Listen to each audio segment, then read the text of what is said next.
All right, peace and grace be to you guys. Today we're going to continue our page turn. We're grabbing our old school Bible and we're just going to go through and we're looking for commandments, statutes, laws. I really just want the commands, but I ran into a little problem.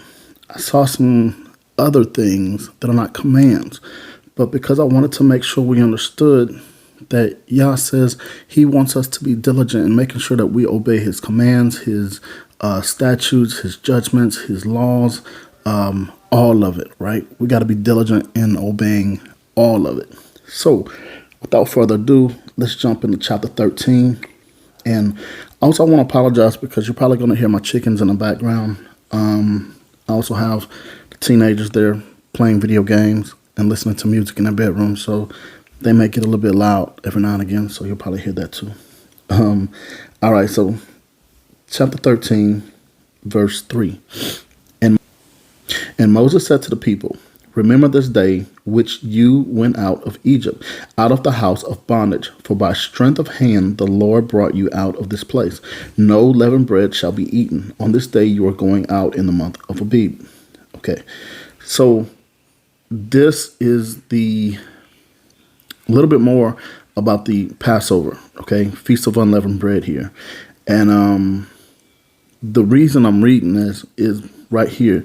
It says, "It shall be when the Lord brings you into the land of the Canaanites and the Hittites and the Amorites and the Hivites and the Jebusites, which he swore to your fathers to give you, a land flowing with milk and honey, that you shall keep his service in this month."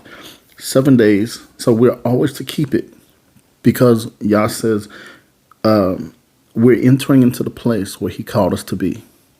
Now, in modern day, we're not in Jerusalem, but we're in a place where he called us to be. See, when we call ourselves saved, when we say, oh, we're saved, that is that place where he called us to be. That is the land of Canaan, to dwell in the land of milk and honey, okay? In a spiritual state. We know in the physical we are still in bondage in Babylon, and we're going to stay that way for some time until Yeshua comes back. But the thing is, we need to make sure that we understand that there is a spiritual state that we're to stay in.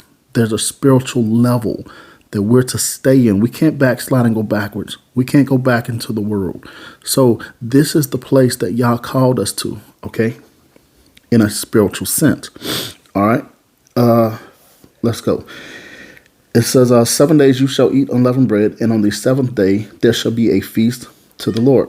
Unleavened bread shall be eaten 7 days, and no leavened bread shall be seen among you, nor shall leaven be seen among you in all your quarters. And you shall tell your son in that day, saying, "This is done because of what the Lord did for me when I came up from Egypt. It shall be as a sign to you on your hand and as a memorial between your eyes, that the Lord's law may be in your mouth. For with a strong hand the Lord has brought you out of Egypt. You shall therefore keep his ordinance in its season from year to year." Okay. So with this, it says we're supposed to do these things. Feast of Unleavened Bread. We're supposed to explain to our children why we do this. Why is it necessary to celebrate this? And it is because Yah called us to come out of the land of Egypt. Okay. Now, we don't see what Yah did to the enemy to break us free, to be called out, okay? That's another thing. When you look at this in a spiritual sense, there's some things that happen behind the scenes. Remember when Yeshua went down into Sheol, he went down into hell? We don't know what he did down there. We don't know what he did to Satan, to force Satan to let us go. You see, Satan had people bound. And he didn't have to let them go. They had to choose to follow Yeshua. Once they messed up, if they messed up one time and they allowed one of these evil spirits to come in, it didn't have to leave. But now it does, because Yah he has came in with a strong hand to rescue us so we don't have to stay in that state. You get bound by the enemy in the Old Testament, you were just stuck that way for the rest of your life. But now we have another chance. You get somebody that's bound by the enemy, who has a spirit, an evil spirit on them, who has an infirmity that can be healed through the power of Yeshua. They can come in and reverse that thing. You're not just stuck in that sense anymore. Okay? So we're to make sure that we follow the Feast of Unleavened Bread. All right, let's go on to verse 11. And it shall be, when the Lord brings you into the land of the Canaanites that he swore to you and your fathers and gives it to you, that you shall set apart to the Lord all that opens the womb, that is, every firstborn that comes from an animal which you have, the male shall be the Lord's, but the very firstborn of a donkey you shall redeem with a lamb.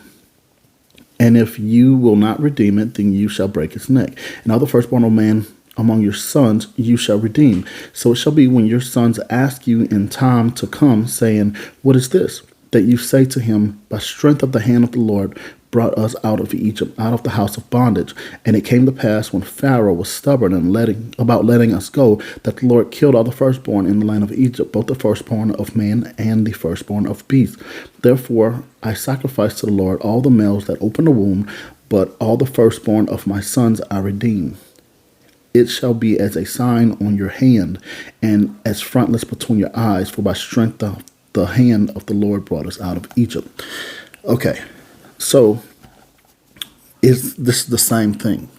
Okay, Yah wants us to, because, okay, let's go back to Abraham, okay? Abraham was told to sacrifice his son, Isaac, right, on the mountain what the Lord would show him. And when it came to it, he set the fire. He did it. He was about to sacrifice him. And the Lord said, no, don't lay a hand on him. Here's a lamb. Or, he provided another animal for him to sacrifice. And here, Yeshua, of course, is also the first child of Yah in the new covenant. So Abraham had Isaac, and that was the first child of the promise of the old covenant. And then Yeshua became the firstborn of the new covenant. So this still applies to us, though we do not have to redeem them in the same way. All right. So we don't offer a sacrifice. We don't kill an animal to redeem them. We are already redeemed. And because we are redeemed, we have to act out these things, or we have to remember these things, commemorate these things, okay? And making sure that we understand Yah's laws and why he's saying for us to do this. This is another thing that it fills the covenant. And because Yeshua filled the new covenant with himself as the firstborn, we just do this in remembrance. So however you do this in remembrance, and making sure that our children understand what has happened to us, where we were in a hopeless state before we got saved, before we gave our life to Yeshua. Since our children don't have to live the same way that we had to live before we got saved, they get to grow up in a new way of living than what we grew up in, right? So we was in the world, we got it out the mud. Our children don't have to. And because they don't have to, we have to commemorate these things with them. We have to show them what it used to be like, what Yah had to go through to get us to the spiritual state that we're in right now. All right? So we want to do all these things to commemorate that. And also it's because the Lord said do it. He says he wants us to teach our children these things, so that they understand what happened to us, what Yah had to do to set us free. Okay? All right. Let's go over to Exodus 15.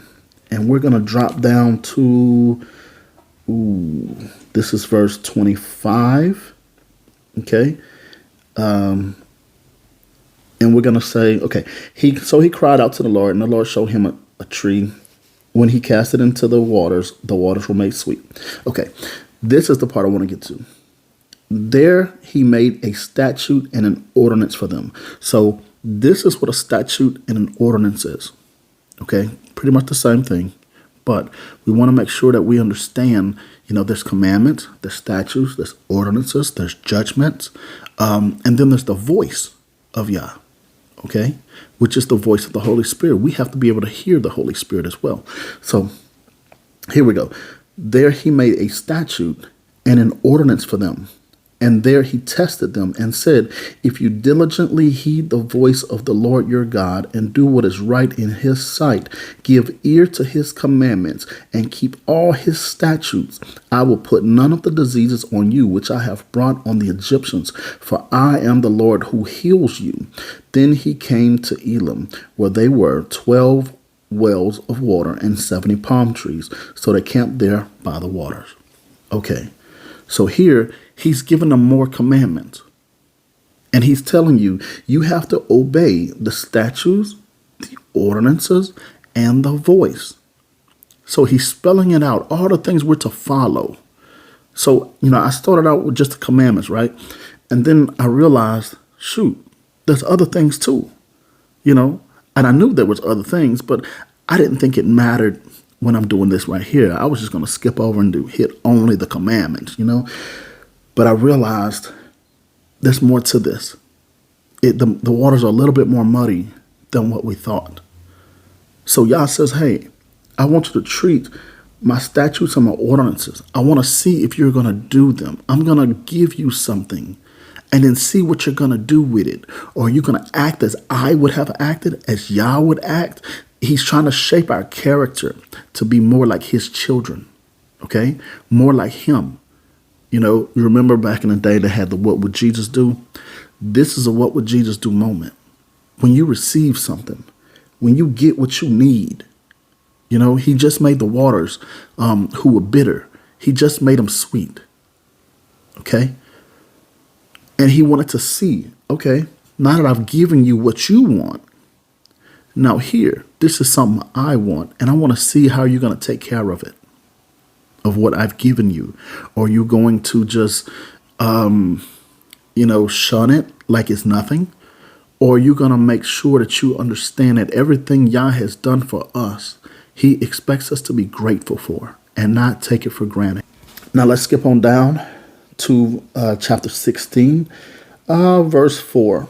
Then the Lord said to Moses, behold, I will rain bread from heaven for you, and the people shall go out and gather a certain quota every day, that I may test them whether they will walk in my law or not.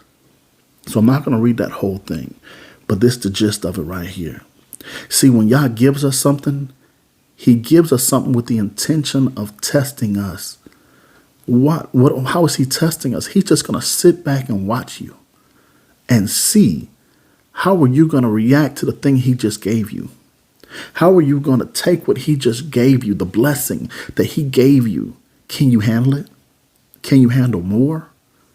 Or does he have to stop right there? To be honest with you, most of us probably blow it. We'll probably mess it up. And I know I have. I've messed up a lot of blessings. I have messed up a lot of supernatural things that Yah wanted to give me. Different powers, different abilities, different things. Because I couldn't hold on to it. The urge to just sin, the urge to mess up, the urge to not care about it, the urge to, treat it like it's nothing was too great. Now I messed up. I failed multiple times. Okay. So we realize when Yah gives us something, he gives us just a little bit at first to see if we can handle it. And if we can handle it, then he'll give us a little bit more, then a little bit more, then a little bit more. But if you mess up, I promise you, he will pull it from under you. You will lose it fast. I've done it. Don't be like me. Don't do what I did. All right. Let's skip down to chapter 19. And I want to read a little bit more. It says in verse 4, you have seen what I did to the Egyptians, and how I bore you on eagle's wings and brought you to myself.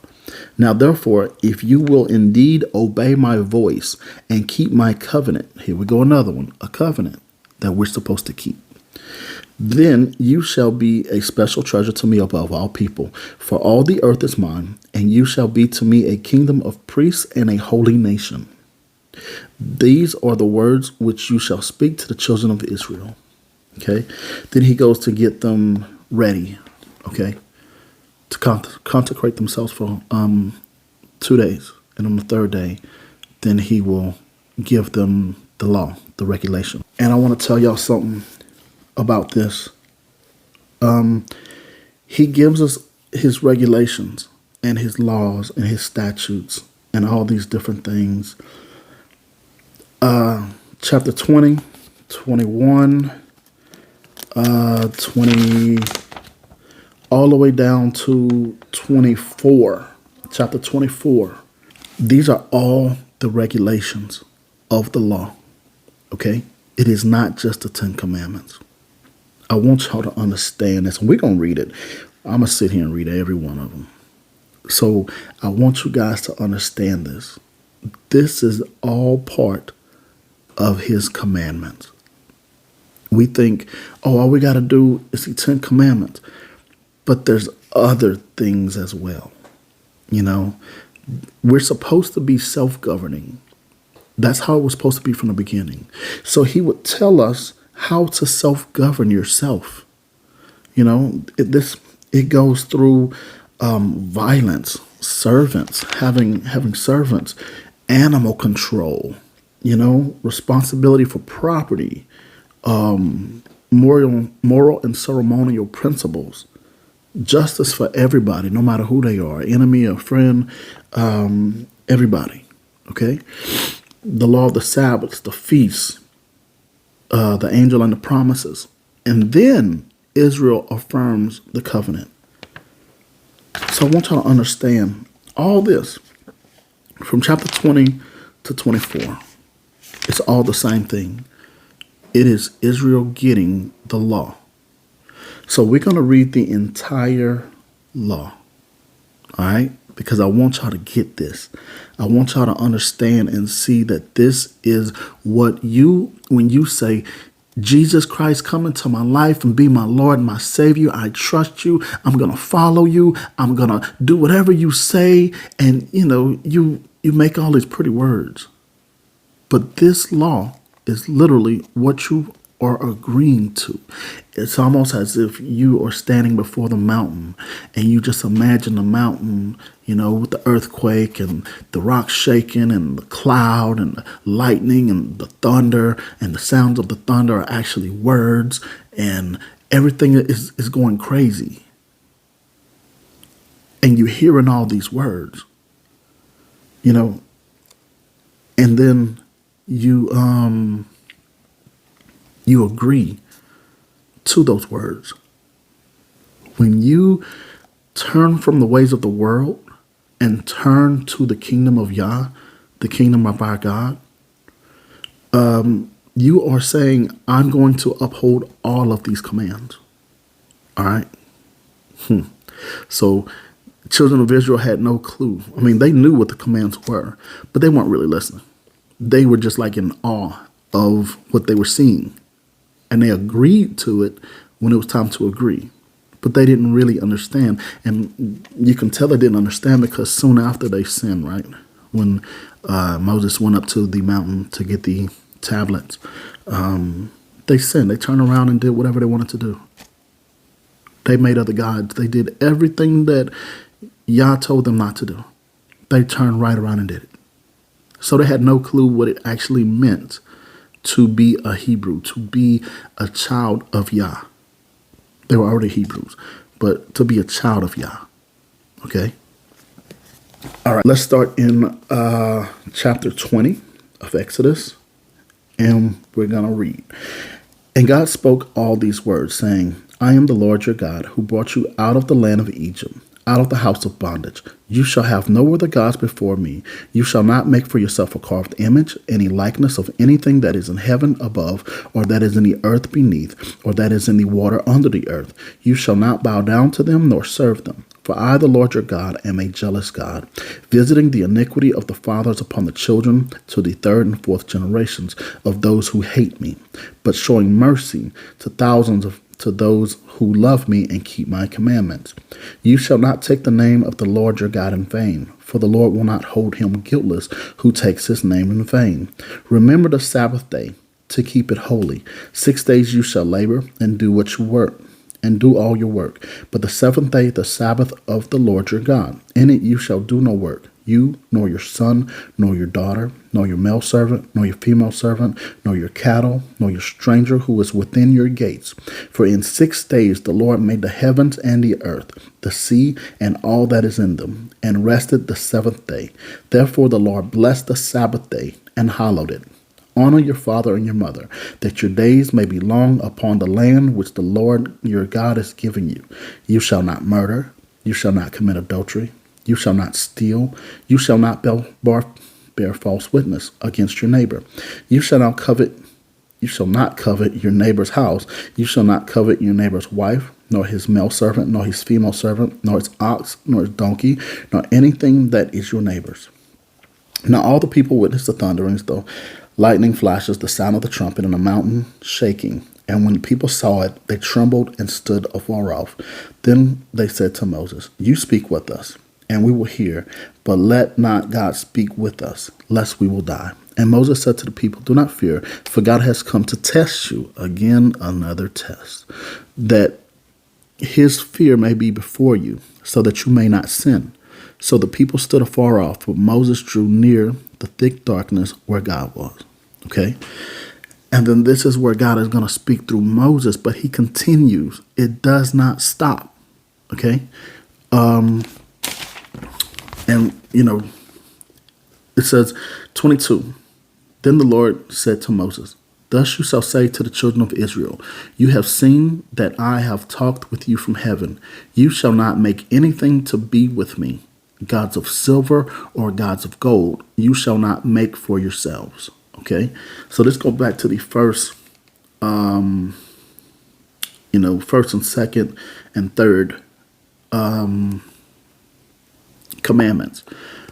But now that they have an idea of God, they still don't have a clue. But the thing is, if you see something so spectacular, you could probably come up with this spectacular scene that you want to create to commemorate or to say this is what God was like. But God says, don't do that. Don't draw no painting. Don't do anything that says this is our God. Okay? You don't have any images. So think today, okay? There's an image for everything. Everyone has a cross. But God says, don't have a cross. Don't make anything, not of silver, not of gold, not of nothing. Do not make anything that symbolizes me. He says, don't put anything next to me. Don't put anything with me. Don't try to make for yourselves an image of what you think I am. It doesn't matter what it is. So when we see people with, I don't know, you could think of any kind of image, the little dove on people's cars, the little fish that you see, stickers on people's cars, a cross, the Jewish star, which is actually the star of Remphan, which we'll see that in another place way later. There's so many things that are there now that are images. It causes people to sin before Yah. Okay? So if you have any images in any way, shape, or form, get rid of them. That's not what Yah called us to have. Okay? Let's move on. 24. An altar of earth you shall make for me, and you shall sacrifice on it your burnt offerings, which we don't do any of that. Okay? So I'm not even going to read any more of that. But I want you guys to understand, we don't have to do this part. We don't offer sacrifices. Yeshua simply shows himself. He was the sacrifice. Now these are the judgments, chapter 21. Now these are the judgments which you shall set before them.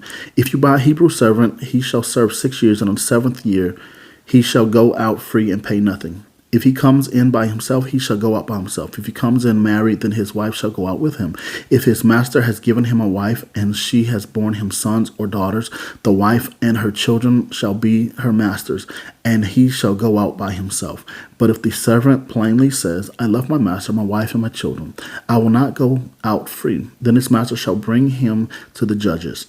He shall also bring him to the door, or to the doorpost, and his master shall pierce his ear with an awl, and he shall serve him forever.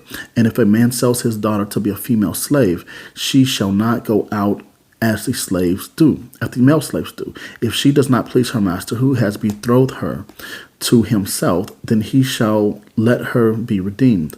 He shall have no rights to sell her to a foreign people, since he has dealt deceitfully with her. And if he has betrothed her to his son, he shall deal with her according to the custom of daughters. If he takes another wife, he shall not diminish her food, her clothing, and her marriage rights. And if he does not do these three for her, then she shall go out free without paying money. Okay? This is also, servants. They do it as slaves in here, but you can think of, when it came to the daughters, that seems more like a marriage.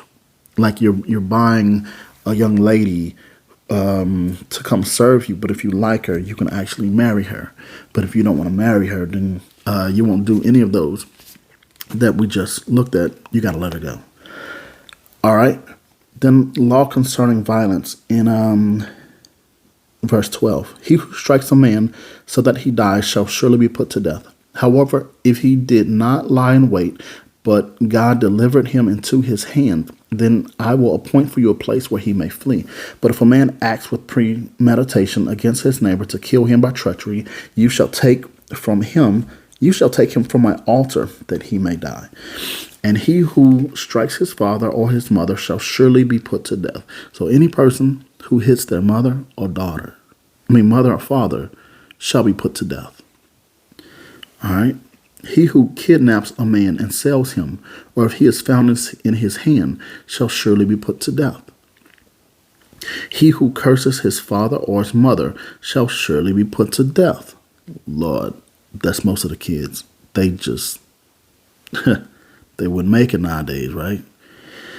If men contend with each other, and one strikes the other with a stone or with his fist, and he does not die but is confined to his bed, if he rises again and walks about outside, even with his staff, you really hurt him if he got to walk with a staff.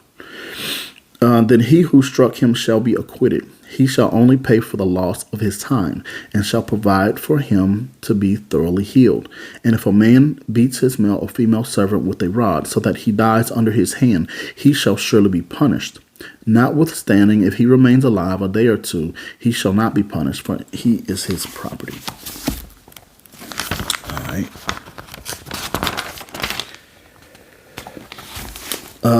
22. If men fight and hurt a woman with child, so that she gives birth prematurely, yet no harm follows, he shall surely be punished according as the woman's husband imposes on him, and he shall pay as the judges determine. But if any harm follows, then you shall give life for life, eye for eye, tooth for tooth, hand for hand, foot for foot, burn for burn, wound for wound, stripe for stripe. If a man strikes the eye of his male or female servant and destroys it, then he shall let him go free for the sake of his eye. And if he knocks out the tooth of his male or female servant, he shall let him go free for the sake of his tooth. Wow. So people being brutal to other people. Like I said, we're supposed to be self-governing. In our communities, we're supposed to have our own communities, just like the Jews have their own communities, the Indians have their own communities, the Vietnamese have their own communities. Everyone has their own communities here in America, right, where they kind of live amongst each other and deal with each other. We're supposed to do these things. We're supposed to have elders that are judges. We're supposed to have, Holy Spirit-filled people that can judge on our behalf. When someone is caught doing something, they call it jungle justice, But this is literally what our Yah calls us to do. And we're supposed to do this according to this. You wouldn't have disobedient children if this happened. You would have a whole different type of people, you know. You wouldn't have all the things that go on in our neighborhoods if we did this. Now, we read in other places that, there will be a day when there will be nothing evil, nothing negative that happens in our communities. So this is part of it. When we start to do this in our home and in our community, then everything will fall in line. All right? All right. Animal control laws. Verse 28. If an ox gores a man or a woman to death, then the ox shall surely be stoned, and its flesh shall not be eaten, but the owner of the ox shall be acquitted. But if the ox tended to thrust with his horn in times past, and it has been made known to his owner, and he has not kept it confined, so that it has killed a man or woman, the ox shall be stoned, and its owner also shall be put to death. If there is imposed on him a sum of money, then he shall pay to redeem his life, whatever is imposed on him, whether it has gored a son or gored a daughter, according to his judgment, it shall be done to him. If the ox gores a male or female servant, he shall give to their master 30 shekels of silver, and the ox shall be stoned.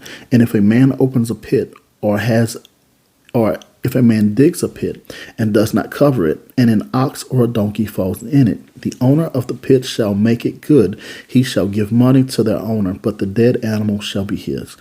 If one man's ox hurts another's, so that it dies, then they shall sell the live ox and divide the money from it, and the dead ox they shall also divide. Or if it was known that the ox tended to thrust in time past, and its owner has not kept it confined, he shall surely pay ox for ox, and the dead animal shall be his own. 22. If a man steals an ox or a sheep and slaughters it or sells it, he shall restore 5 oxen for an ox and 4 sheep for a sheep. If the thief is found breaking in, and he is struck so that he dies, there shall be no guilt for his bloodshed. That'll stop these young folks from going in the stores and stealing stuff if they start dying, right? If the sun has risen on him, there shall be guilt for his bloodshed. He should make full restitution. If he has nothing, then he shall be sold for his theft. If the theft is certainly found alive in his hand, whether it is an ox or donkey or sheep, he shall restore double. So someone breaks in to steal something, and they're killed while they're trying to steal something. Well, his death is kind of on his own head, right? But if he gets away and he's found later, then he has to give it back plus some. All right? If a man causes a field or a vineyard to be grazed and lets loose his animal, and it feeds on another man's field, he shall make restitution from the best of his own field and the best of his own vineyard. If fire breaks out and catches in thorns, so that stacked grain, standing grain, or the field is consumed, he who kindled the fire shall surely make restitution. If a man delivers to his neighbor money or articles to keep, and it is stolen out of the man's house, if the thief is found, he shall pay double. If the thief is not found, then the master of the house shall be brought to the judges to see whether he has put his hands into his neighbor's goods.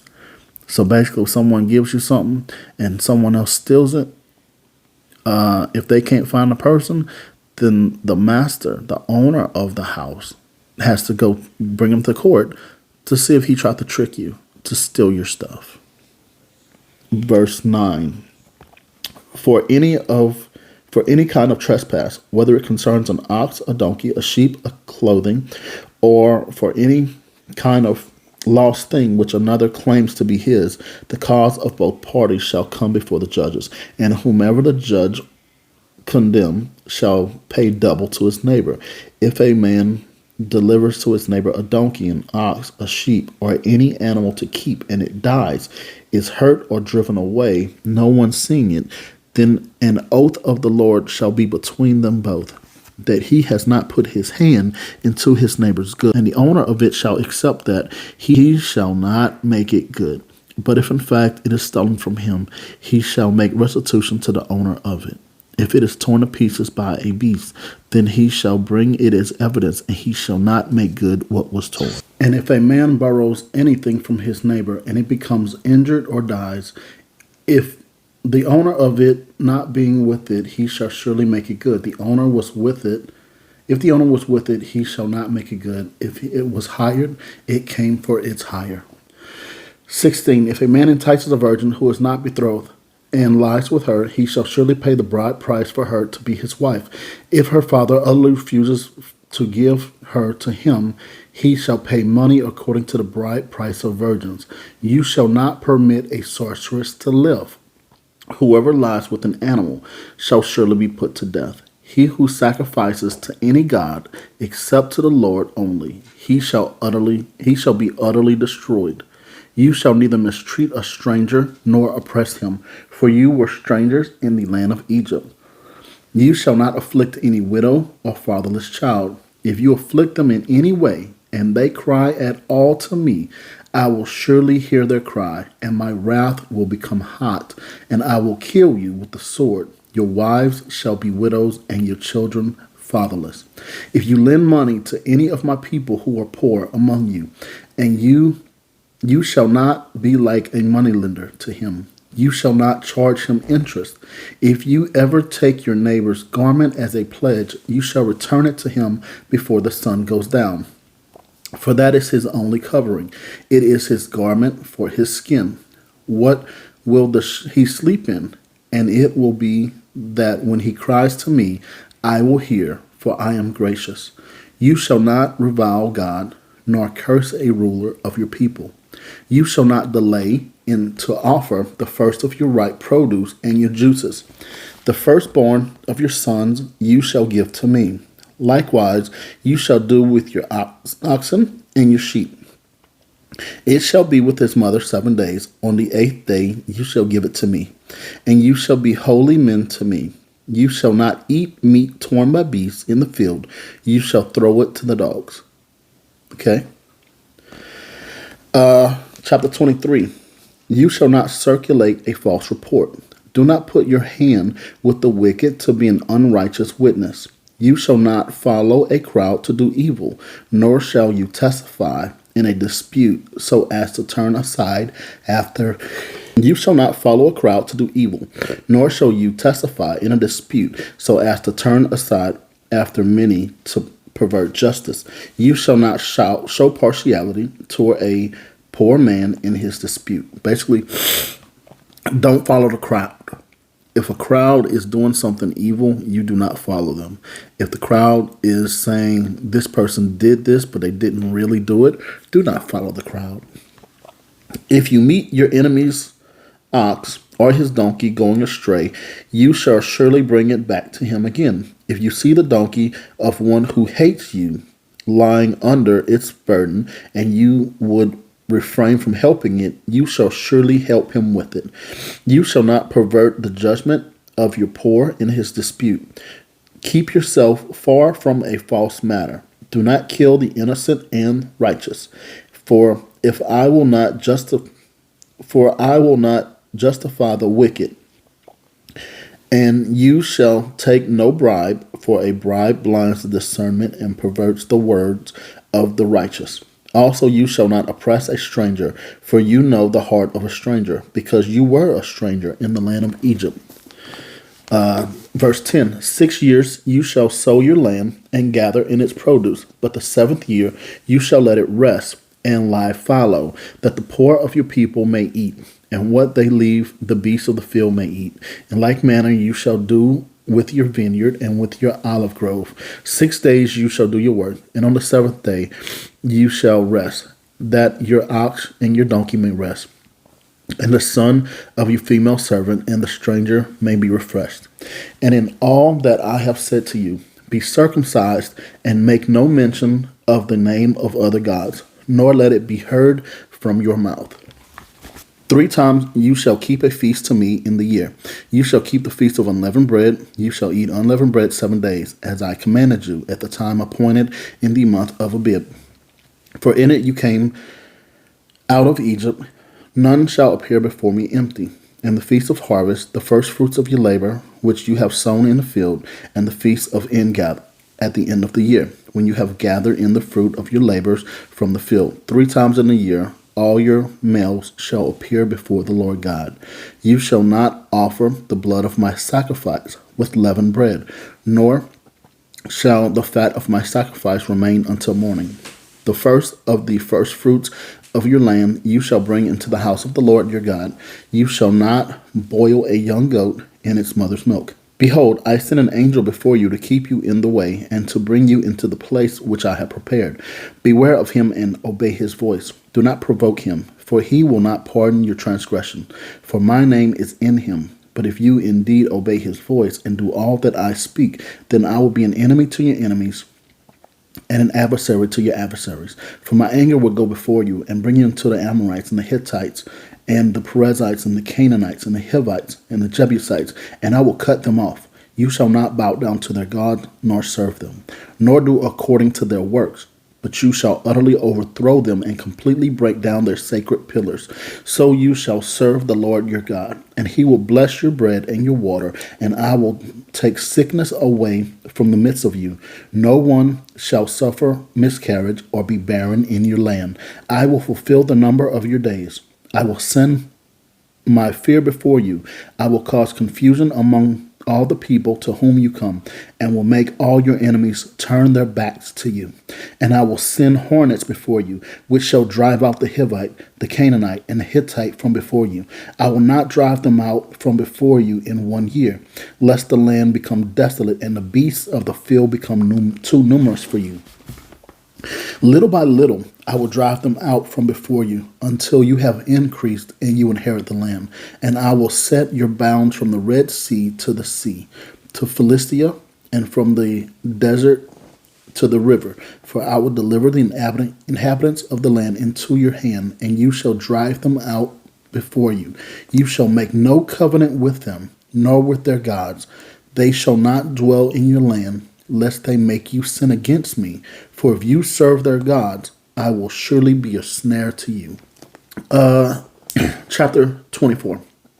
Now as he said to Moses, come up to the Lord, you and Aaron, Nadab, Abihu, and 70 of the elders of Israel, and worship from afar. And Moses alone came near the Lord, but they shall not come near, nor shall the people go up with him.